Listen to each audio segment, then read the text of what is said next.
Though Jesus said that people would recognize his disciples by their love for one another, it is certain that they are more likely to know us by the sign of the cross. We mark our churches with a cross. We hang it on our walls and around our necks. We even mark ourselves with the sign of the cross as a blessing. We even turn the cross into fancy jewelry. The cross is so common that we often fail to reflect on what it actually is. We go through the motions of making the sign of the cross without thinking about it. The Roman way of doing it may have been especially cruel, but in any form, crucifixion is a painful torture. The word excruciating ultimately derives from the Latin word for a cross, crux.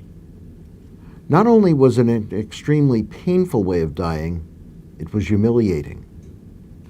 Our crucifixes and art show Jesus in a loincloth, but in fact, people were hung up on display stark naked before crowds of people.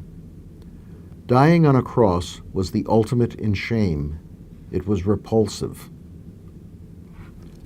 Revulsion at the cross was so strong that even a century after the Roman Emperor Constantine outlawed crucifixion, Christians apparently still could not bring themselves to depict Jesus on a cross.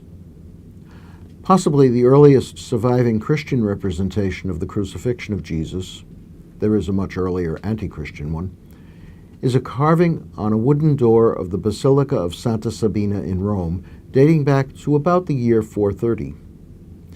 It depicts Jesus and the two men crucified with him, but leaves out their crosses. In the background are some of buildings with architectural details that merely hint at crosses. In Holy Week, we reflect upon the cross as what it really is, a horrible torture device. And we're forced to reflect upon Jesus as abandoned, degraded, tortured, and defeated. It is an image that draws a sympathetic response even from non-believers. If the murder of Jesus were all there is to Holy Week, there would still be plenty of matter for reflection. What is it about us humans that make us able to devise such horrible ways of mistreating one another? Why do we turn to violence in order to deal with those who differ from, challenge, or merely annoy us? What can we do to break humankind's addiction to violence? But Holy Week calls us to more than just sympathy for the agony of another or guilt feelings over our propensity to violence and cruelty.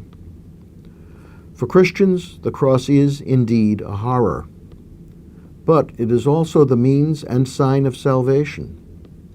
So, while shuddering at its ghastliness, we at the same time glory in the cross of our Lord Jesus Christ, in whom is our salvation, life, and resurrection.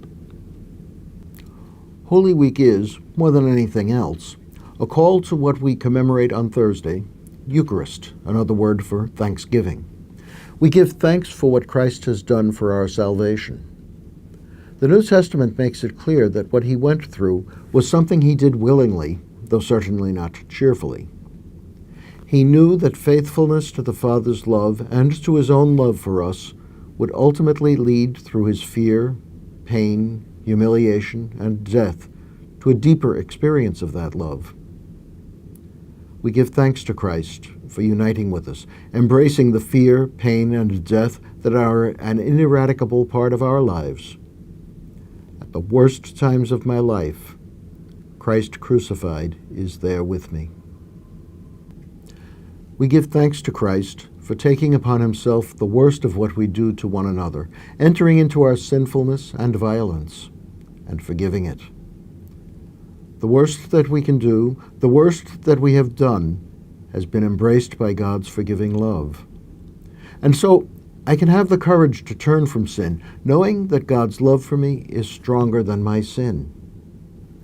And finally, we give thanks because this Holy Week leads to Easter, the celebration of our baptismal union with Christ in the life-giving love of the Father. Like Jesus, we will die. We will endure our personal way of the cross. And, as for Jesus, that way of the cross will lead us to the fullness of life in God.